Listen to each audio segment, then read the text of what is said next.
Big news, folks. Public health experts calling the FDA's ban on red dye number 3 in our food long overdue. It has been more than 30 years since scientists linked this dye to cancer in animals. At that point, Europe got rid of a lot of these dyes, but we didn't.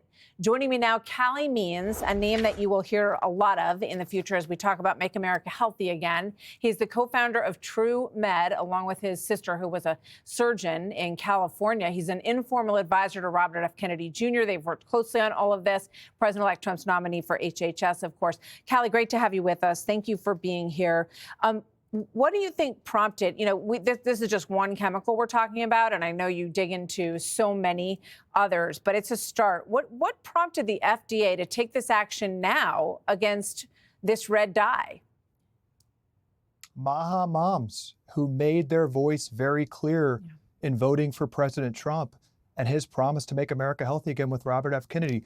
You saw it during the campaign, Martha, when President Trump stood at that podium and talked at every rally in the close of the campaign to clean up our food supply and get to the bottom of why kids are getting sick, get to the bottom of why American food companies are making the same product with less healthy ingredients in America than they do for Europeans. It was electric. It was a release from the crowd who are very frustrated with the skyrocketing rates of obesity, where 50% of U.S. teens are overweight or obese. It's 3% in Japan. The USDA, they hid this until after the election, but 38% of teens right now are pre-diabetic. I mean, we've got a serious problem in America right now. And the moms and the dads and everyone who's concerned about the devastating trends of chronic disease made their voice heard. And it's amazing, Martha. President Trump talks about keeping his promises. Who would have expected these promises to clean up our food supply is happening before he's even takes the inauguration? Well, we've seen that with a number of things in different parts of the policy. So who has protected these dyes? I mean, is it lobbyists keeping this stuff in our food because they make money off of it? What can you tell us about that quickly?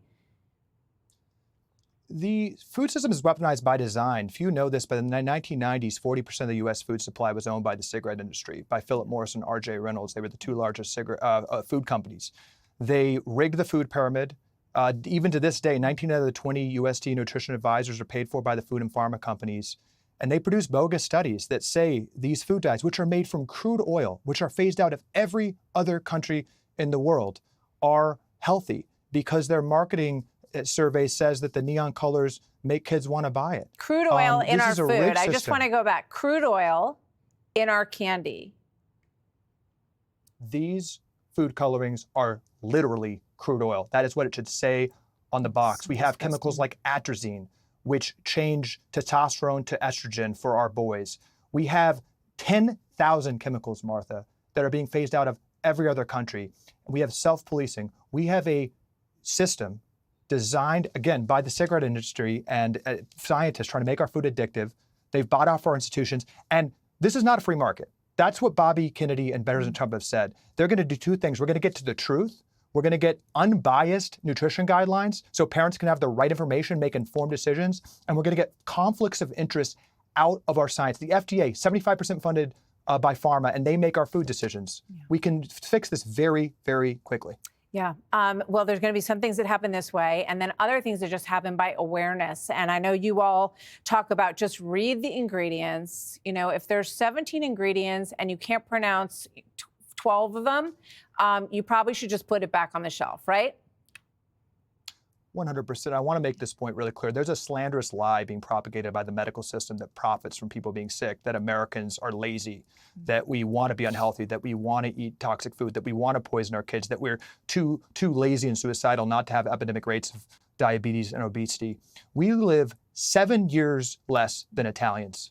And I can tell you from seeing Americans across the country, we're not lazier than Italians. We have bad incentives, corporate capture, and that is what President Trump and Bobby Kennedy are going to fix very quickly. Yeah, I appreciate what you're doing, and thank you so much for talking to us. It's just the very beginning of something that I know you say can happen really quickly, which is super encouraging. So Calley Means, thank you.